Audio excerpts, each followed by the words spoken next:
Dear students, already much is seen about the poem Kalahandi in the last four uh, sessions on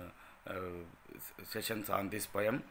In the previous sessions, we had seen the introduction, continuation, and also the progression. So, let us conclude this poem with some of the critical analysis. So here it has also some learning objectives. The students are able to, it helps to the students to comprehend the complete summary of the poem. It makes the students to have detailed discussion with friends and others about the poem. It is to get opinion and suggestions from the students about syndrome of Kalahandi all over, and also meaning of Kalahandi. It is to encourage the student to overcome the critical junctures in our life. So here the session outcomes are: students will be able to know at the end of the poem on how we are not talking about poor, homeless, and wretched conditions of low class people, but we are fond of talking about increase in the gross national product, that means GNP, and the standards of living, the huge developments in infrastructure, industry, international trade, and technology. And that means we think only about such things, but we don't think about the basic needs of people. This will be making the students to go to the critical thinking. So it is, as I have explained already in the session 17th, it is a question that each Indian needs to ask themselves in private, as Das asked at the end of the poem. Leaders, politicians, business tycoons, and even the common man, all of us revel in speaking about the great progress of our nation has made. So our country has progressed a lot. It is stepping towards 21st century already, like that. We are fond of talking about the increase of GNP and standard of living, the huge developments in infrastructure, industry, trade and technology, science and technology, like that. Oh, of course, there is no doubt that India has moved forward and onward, especially in the 21st century. It has progressed a lot. But the question is this: are we going to march bravely into the new eras of greater progress, of mighty revolutions, of never before technological changes, without our brethren from Kalahandi?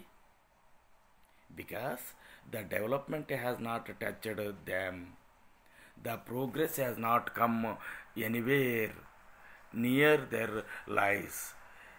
They remain right where they were decades before.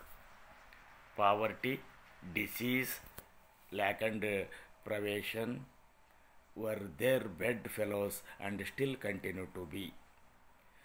This reminds of what the great metaphysical poet, is also called as a pioneer of metaphysical poetry, John Donne, once said, and he wrote a poem about it.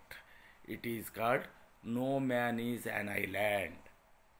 This poem expresses the idea that whatever one person goes through affects all the others. No man is an island. His experiences can never be cut off from everywhere else. Therefore, there is something essentially wrong in our neglect of huge populations who are left behind in India's thousands of poor and remote. That means there is the need of betterment for thousands or lakhs of poor people who are in remote places, especially.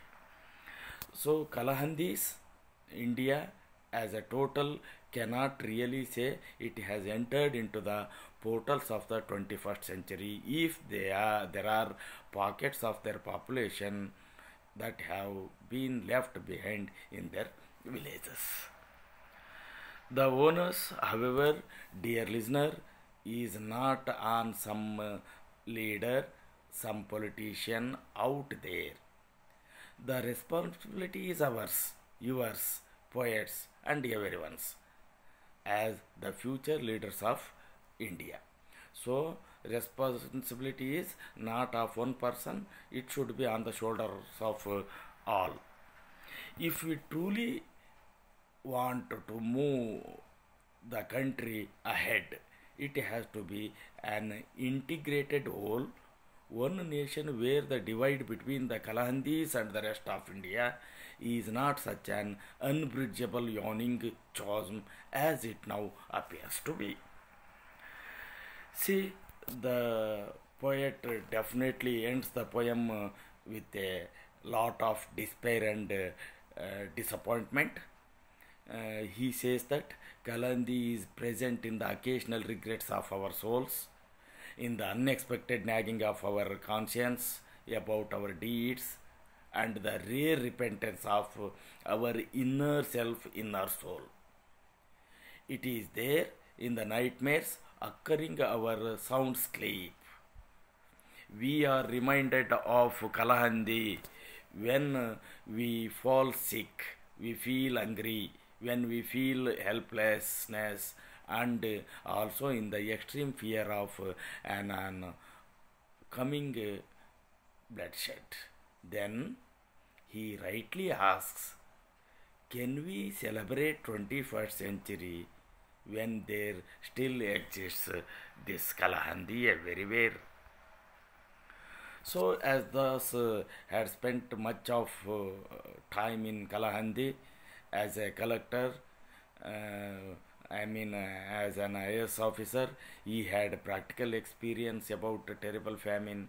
He describes truly and very clearly the visual impacts of famine through the powerful and horrible images. They may be in the forms of what he had seen: hunger, suffering, helplessness, disease, poverty, as nightmares. Thus describes the natural calamity, a real graphical location, realistic pictures of the poverty in Kalahandi. He criticizes social marginalization with a proof of Kalahandi. Kalahandi is just one place in Odisha. Of course, it is universalized with the poem this Kalahandi what Das has written. So, in this way, it is made about 5 sessions on Kalahandi. My dear students, it is better to read once or twice, as I told earlier. Then you go through the sessions. Definitely, you will understand properly about this poem. And also, what you have to do, you talk with others, you discuss about this poem with your friends, then it will be easier to understand. So, to conclude about Kalahandi, it has 5 sessions. In the first session, I have given introduction. In the next 2 sessions are continuation parts of Kalahandi. In the 4th session, it is the progression, and in the 5th session, so I have made an attempt to describe the poem with a critical manner. So, I hope you will understand properly the poem Kalahandi with these 5 sessions. Thank you.